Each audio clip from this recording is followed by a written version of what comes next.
حضرت عثمان ابن حنیف کہتے ہیں میں نبی پاک کے پاس بیٹھا تھا تو ایک نابینا صحابی آئے، عرض کرنے لگے یا رسول اللہ صلی اللہ علیہ وسلم میں نابینا ہوں، میرے لیے دعا کریں، اللہ مجھے آنکھیں عطا فرمائے، دعا کریں۔ اب حضور نے پتہ کیا کہا؟ نبی پاک نے فرمایا دو باتیں ہیں، یا تو صبر کر لے یا میں دعا کر دیتا ہوں۔ صبر کرے گا تو اللہ جنت دے گا، یا تو صبر کر لے یا میں۔ صحابی بڑے پیارے تھے، کہنے لگے یا رسول اللہ جنت تو اللہ اپنے فضل سے دے گا ہی، میں نے نہیں صبر کرنا، مجھے آنکھیں چاہیے، اور پھر یہاں آ کے صبر کروں، این خزانے کے پاس جا کے صبر کروں؟ حضور میں نہیں صبر کرتا، آپ دعا کریں۔ نبی پاک نے دعا سکھائی، فرمایا دو نفل پڑھ جا کے اور دو نفل پڑھ کے میرے وسیلے سے دعا کر۔ کیا کر؟ اللہ سے کہہ کہ اے اللہ میں تیرے پاس تیرے رسول کا وسیلہ لے کے آیا ہوں، اور پھر کہنا یا محمد انی توجہت علیک، کہنا ہے محمد صلی اللہ علیہ وسلم میں آپ کے وسیلے سے اللہ کی بارگاہ میں حاضر ہوں، اور پھر اللہ سے کہنا کہ اے اللہ تو اپنے نبی کی سفارش میرے حق میں قبول فرما۔ کون سکھا رہا ہے؟ بولیے کس کو؟ بولیے۔ کہا جا میرے وسیلے سے جا کے دعا کر۔ حضرت عثمان کہتے ہیں وہ چلے گئے، دو نفل پڑھے، حضور کے وسیلے سے دعا مانگی۔ فرماتے ہیں وہ چلے گئے پر ہم کوئی نہیں گئے۔ آپ کیوں نہیں گئے؟ تو صحابہ کا نظریہ بتاتا ہے کہ وہ گئے اس لیے نہیں کہ ہم حضور کا معجزہ دیکھ کے ہی جائیں گے، کہتے ہیں ہم گئے نہیں۔ تھوڑی دیر گزری تو وہ صحابی جو اندھے گئے تھے جب واپس آئے ہیں تو اللہ نے انہیں آنکھیں عطا فرما دی۔ گئے تھے تو نابینا تھے، آئے تو بینا ہے۔ میرے نبی پاک صلی اللہ علیہ وسلم کا توسل، حضور کا وسیلہ خود حضور نے سکھایا ہے، خود نبی پاک نے، اور صحابہ کرام علیہم رضوان اس مزاج پر پورے عامل تھے، عامل تھے۔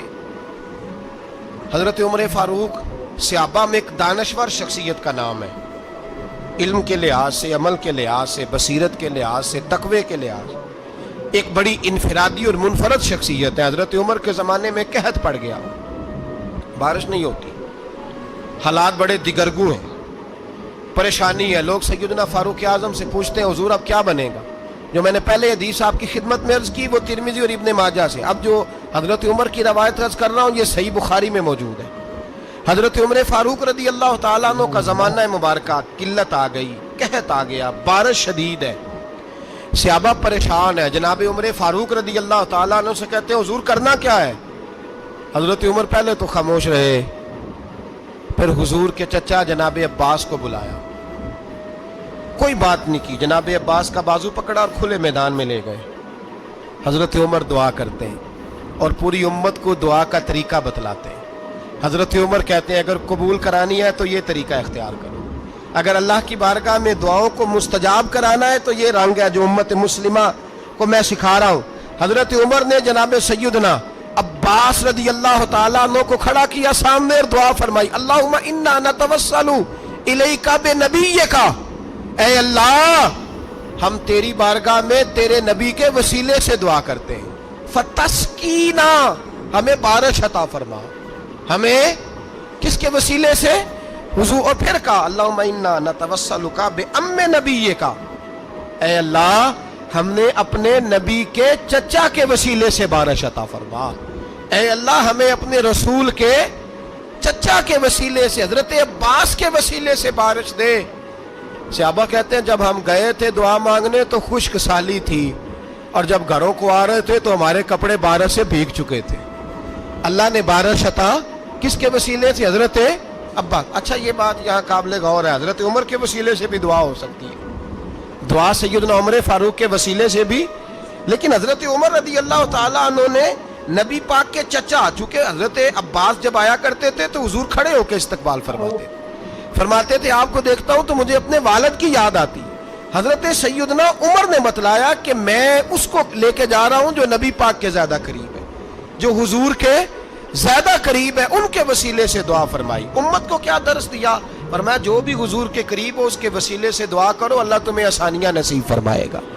اب ہمارا حال یہ ہے، انتشار ہی انتشار ہے، اختلاف ہی اختلاف، شک کی شک ہے، پریشانی پریشانی، واضح حدیثیں موجود ہیں۔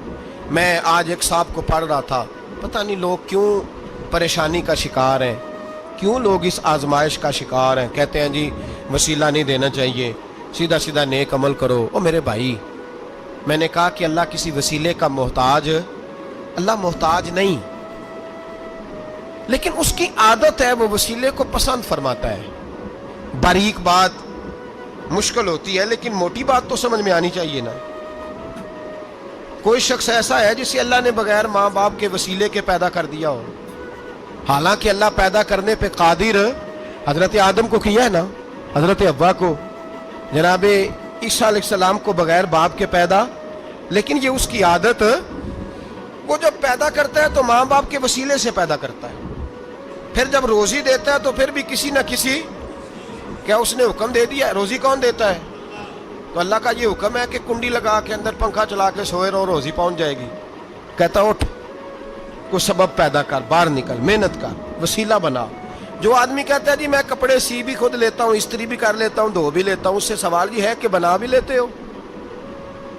اس کا مطلب ہے اللہ نے بندوں کو بندوں کا محتاج، بندوں کے لیے بندوں کا وسیلہ اللہ نے رکھا ہے۔ ہماری یہ موٹی سی بات بھی عقل میں نہیں آتی، موٹی سی بات بھی کہتا ہے جی نہیں ڈائریکٹ، او خدا کے بندے تھوڑا غور کر، دیتا اللہ ہی ہے اور دے گا بھی اللہ ہی، لیکن جو ذرائع، جو وسیلے، جو سبب اللہ نے ہمارے لیے مقرر کیے ہیں، ہم اس سبب کا انکار کر سکتے؟ شفا کون دیتا ہے؟ دوائی لینے کس کے پاس جاتے ہو؟ آپ اس طرح کریں نا، چپ کر کے گھر بیٹھیں، تسبیح پڑھیں، یا شافی الامراض، یا شافی الامراض، او شفا دینے والے، او شفا دینے والے، سارا دن کی وظیفہ پڑھیں، شفا کون دے گا؟ تو وظیفہ پڑھو چپ کر کے، دوائی لینے کیوں گئے ہو؟ لیکن اللہ کے حبیب کا ہی فرمان ہے کہ بیمار ہو جاؤ تو دوائی بھی کھاؤ، پرہیز بھی کرو۔ یہ سارے فرمان ہمیں بتاتے ہیں کہ وسیلہ لینا، وسیلہ دینا، یہ تو اللہ تبارک و تعالیٰ کا طریقہ مبارکہ ہے۔ لوگ اتنی سی بات کو نہیں سمجھتے، اور قرآن نے واضح طور پہ کہہ دیا وَابْتَغُوا إِلَيْهِ الْوَسِيلَةَ، اور سورہ بقرہ گھر جا کے کھولنا، آیت نمبر 99، 80 اور 9، 99 آیت پڑھنا۔ کفار نے، یہودیوں نے نبی پاک کی علامتیں پڑھ لی تھی تورات، زبور اور انجیل میں۔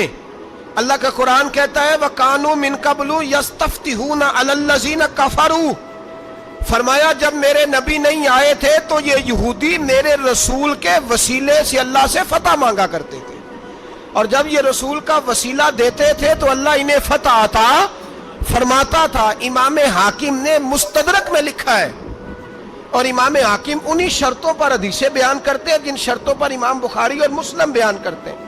امام حاکم کہتے ہیں کہ نبی پاک صلی اللہ تعالی علیہ وآلہ وسلم کے وسیلے سے ہر چیز اللہ عطا کرتا ہے۔ جناب آدم علیہ السلام زمین پہ تشریف لائے تو 300 سال نگاہ اٹھا کے آسمان کی طرف نہیں دیکھا، شرم آتی ہے مجھ سے غلطی ہو گئی، اور پھر روتے رہے 300 سال۔ پھر اللہ فرماتے فَتَلَقَّى آدَمُ مِن رَبِّهِ کلمات، پھر اللہ نے جناب آدم کو کچھ کلمے سکھائے جس کی برکت سے توبہ قبول کی۔ وہ کلمے کیا تھے؟ امام حاکم فرماتے ہیں وہ کلمے یہ تھے کہ جناب آدم کے دل میں اللہ نے ایک دن بات ڈالی، خود بات ڈالی اللہ نے دل میں۔ حضرت آدم کہنے لگے اے اللہ، جب میں نے آنکھ کھولی تھی تو جنت کے دروازے پہ میں نے لکھا ہوا دیکھا تھا لا الہ الا اللہ محمد الرسول اللہ صلی اللہ علیہ، جنت کے ہر پتے پر، درخت پر میں نے لکھا دیکھا تھا لا الہ الا اللہ محمد الرسول اللہ۔ تو جناب آدم کہنے لگے اے اللہ، وہ جو رسول جن کا نام تو نے جگہ جگہ لکھا ہے ان کے وسیلے سے ہی میری توبہ قبول فرما۔ تو رب کریم نے فرمایا اچھا حبیب کی بات کرتے ہو، چلو آدم فتاب علیہ انہ هو التواب الرحیم، جا میں نے تیری توبہ قبول کی، میں ہوئی بڑا مہربان، میں ہوئی بڑی توبہ قبول کرنے والا۔